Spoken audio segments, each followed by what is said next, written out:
বাবা আমি তোকে কেমন করে হাসি মুখে বিদায় দিব আমি তো কিছুই বুঝতে পারছি না।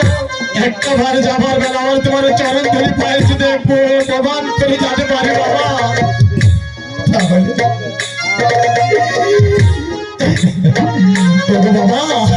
বাবা বাবা তুমি কি কাঁদছো বাবা?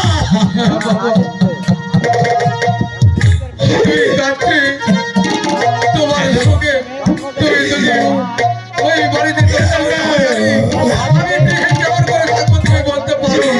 কেন তুমি বাবা হাসি মুখে তুমি কি বিদায় দিতে পারবে না রে বাবা?